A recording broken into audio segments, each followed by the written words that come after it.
The Nightingale Conant Corporation is proud to present The Power of Purpose, How to Create the Life You've Always Wanted by Les Brown.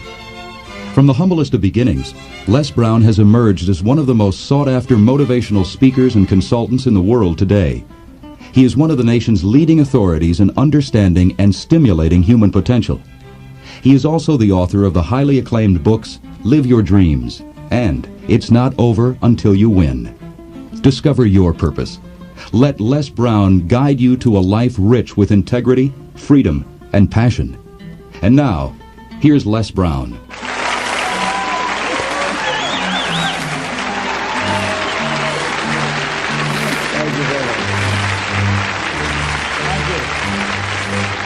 I want to talk to you about those that are making it today, or what it takes to make it today. In a time of great uncertainty, and a time of change that's taking place around the world, and a time when people are feeling a great deal of anxiety and fear and reservations about the future, at a time when people are going to work and don't know whether or not they will have a job when they get off, and not necessarily because of their performance, but because of what's happening in the economy. At a time when there are challenges, more so than ever before, in personal relationships.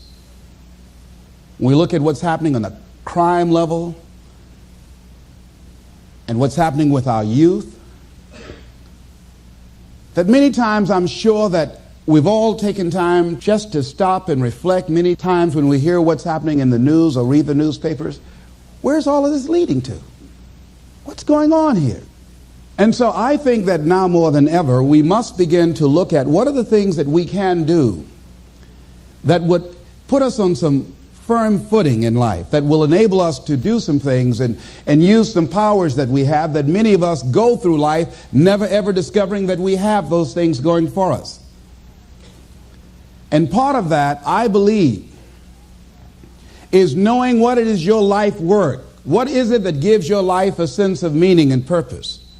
Because once you find that, it puts you in your power place. See, if you know what your life work is, I encourage you to start working on it. If you can't do it all at one time, do just a little bit of it. And if you don't know what it is that you showed up to do, if you don't know why you're here, I encourage you to find out what your purpose is here. What is the meaning of your life? What will be different? Have you ever asked yourself that question? I've done that. I remember coming from a friend of mine's funeral, and I was reflecting on how much time I had left. And I went for a walk in a park thinking about this guy whose life was so promising. And I mean, he wasn't an old guy. He was quite young, in fact. And I thought about all of the things that he said he was going to do, and he never got a chance to do those things. And I started thinking about my own life and how much time I had left to do the things that I would like to do. And at that time, I wasn't sure what my life purpose was, what my life's work was. I wasn't sure about it at that time. And I thought about it quite a lot. I had some idea, but I wasn't convinced. That I don't think I felt worthy. I didn't believe that it could be me to do this kind of work that I'm doing right now. And I say to you that if you begin to take a conscious effort to find out what it is that you're supposed to do, I say that it can literally save your life. I said that it can literally save your life. I was telling a group of people of a study that was conducted. Dr. Larry Darcy, who wrote a book called Recovering the Soul, he said, human beings are the only living species that has achieved the dubious distinction of dying or having a stroke or a heart attack on a certain day. If you ask most people, what would you say the primary cause of why people will have a heart attack or stroke? Many people will say, well, because they smoke cigarettes, or because of high cholesterol, or because of stress, or because of obesity. And all of those things are contributing factors. But ladies and gentlemen, more heart attacks take place in this country on Monday morning between 8 and 9 a.m. That's when the majority of people who have their first heart attacks have them. 85% of the American public, according to recent studies, are going to jobs that they hate, working on jobs that do not challenge them. They get sick thinking about going. Migraine headaches. After the Sunday afternoon football game or 60 Minutes, the anxiety began to build. And come Monday morning, they drop dead of a broken heart. Some of you ought to think about not going to work on Monday.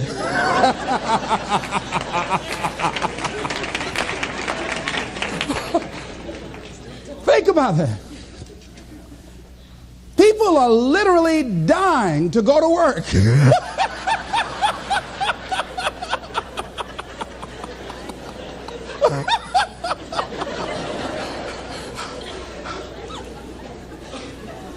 Because, see, when you go to a job and you already know how far you can go, you can already see that proverbial glass ceiling.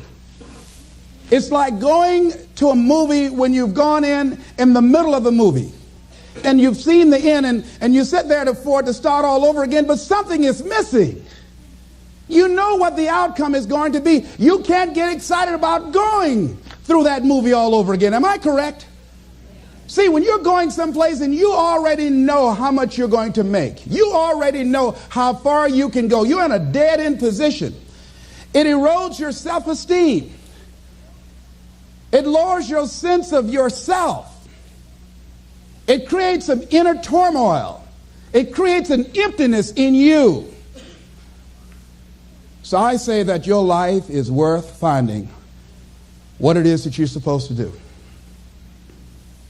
And I'm not saying quit your job. I'm saying find it and do just a little bit of it. When I wanted to become involved in speaking, I started just learning quotes, listening to other people's tapes, going to seminars, going to workshops, asking other people to help me. Just start working at it just a little bit, but do find out what your work is and hold on to it and don't let your dream go. Don't let it go. See, and here's something else I want you to begin to look at. Why is it that most people don't pursue their dreams or don't do better than what they're doing if they're capable of doing it? I think that many of us don't go the next step because we don't know what to do yet. And I say that the reason that we don't even explore the possibility of what to do is because subconsciously we don't believe that it can happen for us, and we don't believe that we deserve it. So here's what I'm suggesting. How much time do you spend working on you? How much time do you spend every day working on your dream? In the last 90 days, how many books have you read? In the last year, what new skill or knowledge have you acquired? What kind of investment have you made in you? So I'm saying that as you begin to look at where you want to go, if you want to make it today, and things are changing so fast you have to literally run to stand still, I'm saying that you've got to make some conscious effort to begin to work to develop you. Here's something else. Most people are not living their dreams because of fear, ladies and gentlemen. I was in Columbus, Ohio yesterday speaking for a particular Ohio department. A young lady named Karen who greeted me, who organized the event. Very talented, very skillful. And she was talking about she wanted to become involved in the consulting business. I said, why aren't you doing it? I said, you have the abilities. I said, you're not here because they like you. You're here because you're doing the job. You're making things happen. And she came up with all kind of ideas, but finally she said, I guess I can't see myself doing it. I guess I'm afraid. Fear, limited vision, and lack of self-esteem is what keep most people doing things they don't want to do. I flew from Columbus, Ohio to Denver, Colorado to a major communications company. And the person that picked me up at the airport told me about the fact that the company was planning on having a major downsizing. And they offered some of the employees there an early retirement, and some of them will earn as much as $300,000. And they said, this is the last time that you can take this offer. If you don't do it, when we have the downsizing, you might be among those who will lose their jobs, and all you will get is your severance pay. And only 50% of the people who were eligible to take the $300,000 took it. The others were afraid to take a chance on themselves. The others couldn't see themselves beyond that company. They couldn't see life after that company. The same reason that people stay in relationships where they're abused or they're unhappy or it's unfulfilling. They can't see themselves beyond that relationship. They can't see themselves enjoying life without that person. They think that this is all that they can do. The same reason that people get stuck at a certain level in life. They can't see things being better for them. And they think that this is it and this is all they deserve. This is all they've ever seen. It's been passed on to them. And they think that this is it for them. Oh, no. I was looking what Dr. Blanton, Smiley Blanton, who is a colleague of Dr. Norman Vincent Peale, what he said about fear. He said, fear is the most subtle and destructive of all human diseases. Ladies and gentlemen, fear kills dreams. Fear kills hope. Fear put people in the hospital. Fear can age you. Fear, ladies and gentlemen, can hold you back from doing something that you know within yourself that you're capable of doing, but it will paralyze you. And it seemed like you're in a hypnotic spell. And I ask you a question, what is the benefit? What's the benefit of allowing fear to hold you back? What's the benefit of giving up on yourself? Of not stepping out on life and taking life on? What is the benefit for you? What's the plus in that? It's one of the things I had to ask myself. So I didn't want to make any mistakes. I wanted everybody to like me. I wanted to be perfect the first time I did something. It's not going to happen. You're going to make some mistakes. You're going to hurt some folks' feelings. You're going to create some enemies whenever you decide that you want to begin to take life on. You've got to ask yourself, how long am I going to allow this to hold me back? I like what Zig Ziglar says. He said, fear is false evidence appearing real. That is an illusion that we create in our mind. It is a state of mind that can be changed. So let's look at how we can begin to take some steps to restructure that fear, to begin to expand our visions of ourselves, to begin to increase our self-esteem. Webster said that self-esteem means confidence and satisfaction in oneself. Look at your life right now. Whatever you've done up to this point in time, your life is working. Whatever you have produced, it came out of you as a result of the kind of person that you have become. It's a result of your choices. It's a result of your consciousness. Now you have to ask yourself, are you satisfied with what you have produced? Is this what you want? Would you like for things to be better than this? Do you believe that you deserve better than this? Or are you content? This is it. You don't have to do anything else. That you've already resigned yourself in life and say, well, I'm happy. I'm not starving like the people in Calcutta. Are you allowing yourself to get off the hook like that? Or do you believe somewhere in the back of your mind or in your heart that there's some other great work for you to do? There's something else that life has for you. And that's why you're here. How do we handle this fear factor? How do we increase our self-esteem? You have to begin to fortify yourself. How do we do that? I believe that you have to begin to consciously monitor your inner conversation and start talking to yourself. Start building yourself up. Sometimes the only good things you will hear about you are the things that you say to you.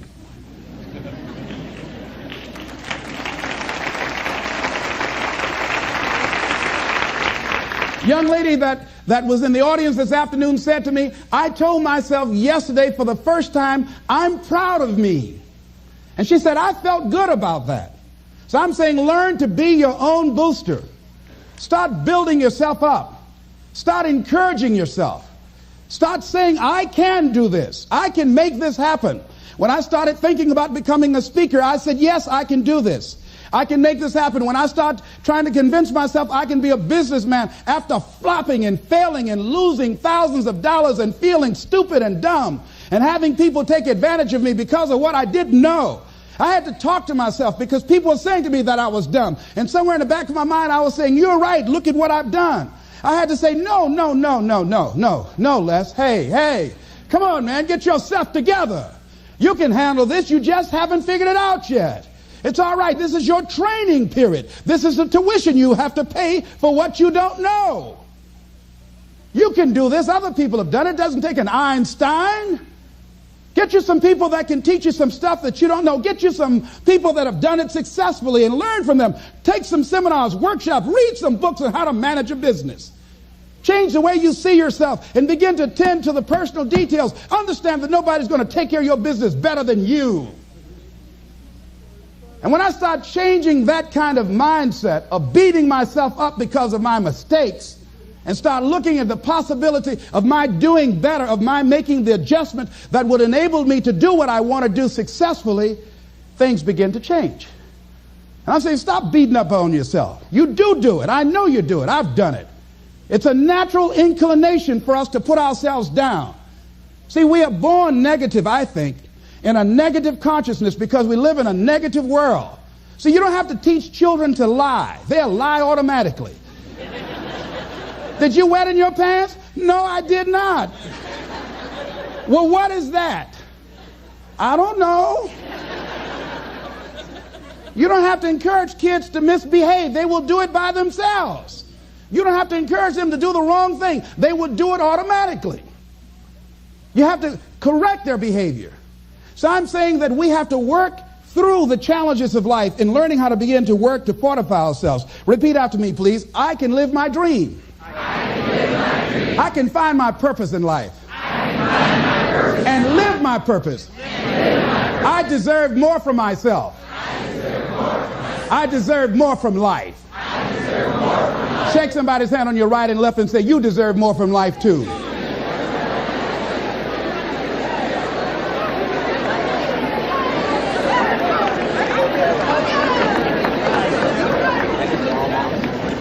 Here's some other things, ladies and gentlemen.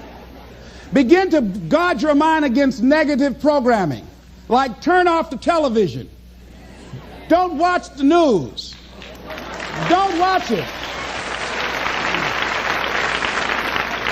I think that more people have a sense of hopelessness and anxiety about life. If you look at the news, you cannot feel good looking at the news. You'll be scared to death. You're scared to go to sleep. I mean, it turns your power down. You've got to be conscious of that. Don't pick up the newspaper and read it. No. Just try this. Just experiment with yourself. Now, if your job depends upon you knowing certain things, let somebody tell you just about those things. But start filtering the stuff you allow to come in your mind. You know that song you used to have? Say, don't let nobody bring you no bad news. I tell my staff, look here, don't tell me any bad news while I'm on the road. Let me handle it tomorrow. I don't like anybody to tell me any bad news at night before I go to sleep. I can't do anything about it anyhow. Why let me go to sleep with that on my consciousness? No, and my staff, they know that. Say, let it wait till tomorrow. And I have a period of time. Tell me bad news between 10 o'clock and 12 noon. After I prayed and meditated and read my books, I'm fortified, I'm ready to handle it. I deal with it, and I'm out of there, and I'm going on to something else. So you've got to guard the kinds of things that you put in your mind. See, if you don't program your mind will be programmed, because human beings are goal-oriented. That's why we die of broken hearts early. That's why we're running through life to early graves. We're going through life, ladies and gentlemen, and I think that Henry David Thoreau said that most men live in quiet desperation. Most of us go through life running scared. Larry DeAndre, who I think is going to be one of the greatest motivational speakers around today, told me a story, a true story of a friend of his, that every day when he came home from school, when he would get to a certain block in his neighborhood, there was a neighborhood dog that would chase him. And that dog would start after him barking. Boy, he would run, just running from that dog every day. Finally, he just got tired of that dog chasing him every day. He said, this dog come around here today, I'm going to take a brick or something and bust him in the head. So he was walking home that day, minding his own business. Sure enough, same area, there was that dog there. And the dog started barking, he started running, he saw a brick, and he stopped and picked up the brick and turned around, and the dog got close to him. He realized the dog didn't have any teeth.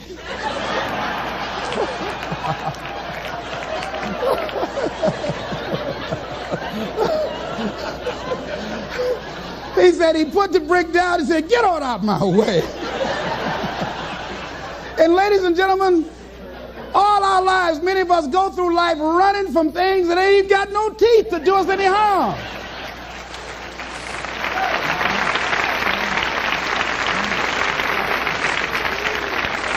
Haven't you been afraid to do something and then after you did it, you say, whoa, if I'd known it was this easy, I would have done it before. Haven't you ever had that experience? Raise your hand.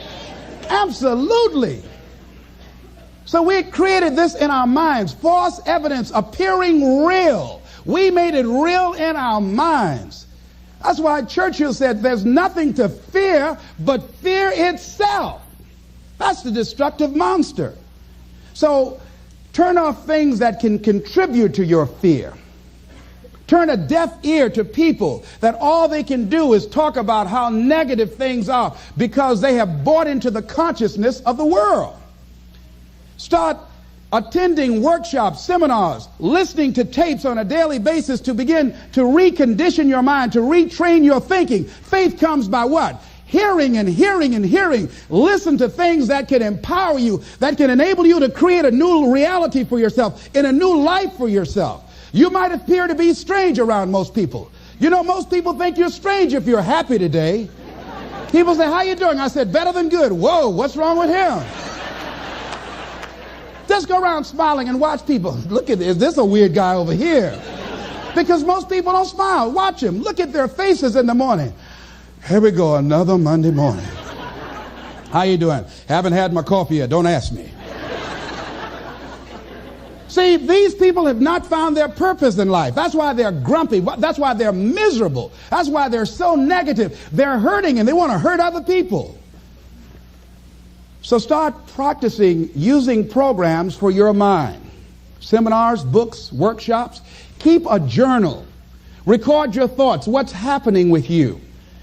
Every day when you get up, have a journal near you. I use a Jack Boland journal so that I can write down my ideas. I keep it by my bed so I can write down my thoughts.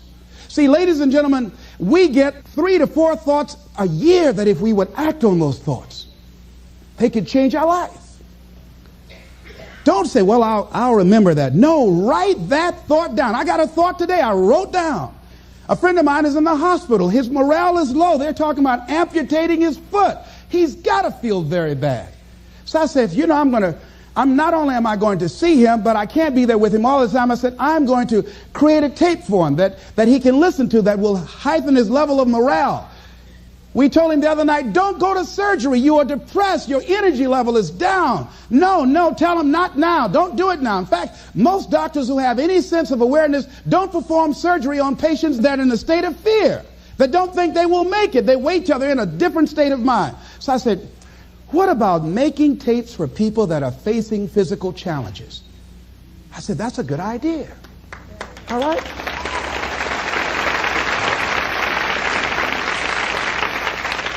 See, there are ideas that can come to you out of things that appear to be negative. I have a friend out of Chicago, just met him. He was 23 years old. And this guy, he went financially bankrupt 2 years ago, ruined his credit. Guess what he decided to do?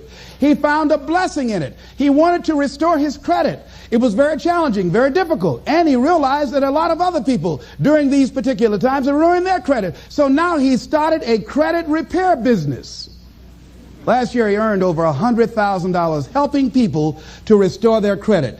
I met a young lady who attends this church, that she was at her father's funeral and she was putting flowers on her father's grave, and she looked around and saw the other grave sites. They did not look well groomed and they were not attended to on a regular basis. She started a grave site maintenance business. Out of that tragedy, something positive has come out of it. And now she's earning more money doing that than on her present job. What idea are you sitting on?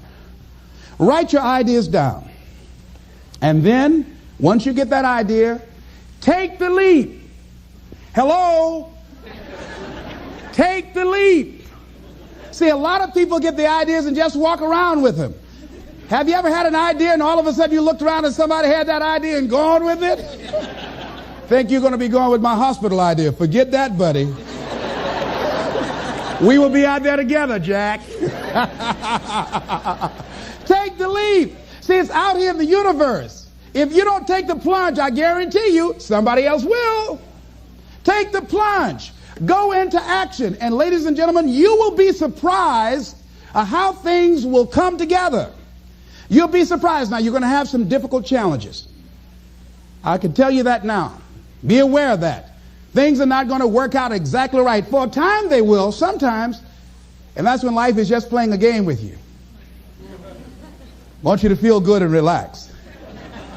And then after a while, say, okay, the honeymoon's over now.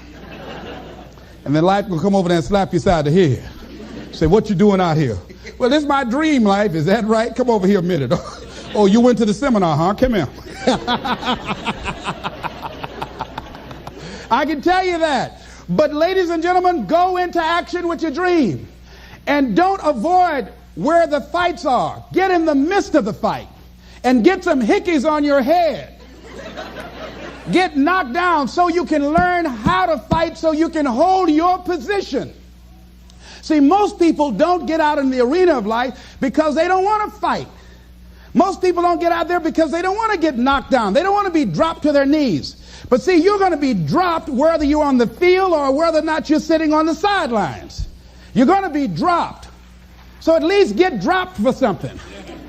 Don't get knocked down while you're sitting down. See, that's how most people are spectators in life. You don't want to be a spectator. You want to get out in the field where the action is. And you will be amazed. After the struggle, there will be a calm period and things will begin to click for you. Come out here with what you got. You don't have enough money? Don't worry about it. You got the dream. You got the idea. You don't have enough resources? Don't worry about it. You need some help? Don't worry about it. You get out here in the arena, someone will look at you and become inspired and say, hey, can I help you? But if you're sitting up on the bleachers, nobody's going to ask you anything. You've got to get into the flow of action. Frances Harth called me from Chicago. She had been sitting on an idea of a show that she wanted to produce for 10 years called Mind-Body Connection. So someone saw me speaking in Chicago at a sorority convention and said, I saw a guy that perhaps can host this show for you who has energy and charisma.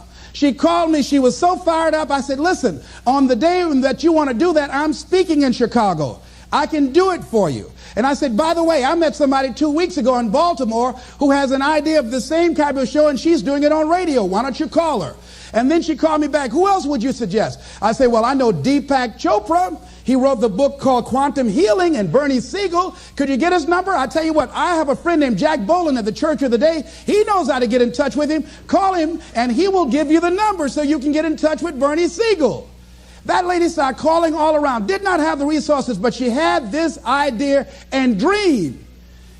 And she said the other night when she came before the audience that had gathered in the studio, she said, I feel like I've been pregnant for 10 years.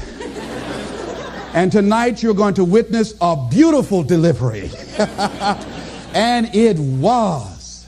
She said, I couldn't believe, Les, how things began to happen, how it all began to come together. And how many of you ever started on some dream and you didn't have all your stuff together, but you just went out there with nothing but faith, and things begin to happen for you? Raise your hand if you know what I'm talking about. Ladies and gentlemen, those hands up there, it's proof. The proof is in the pudding. These people have demonstrated it. And if they can do it, you can do it. You can do it.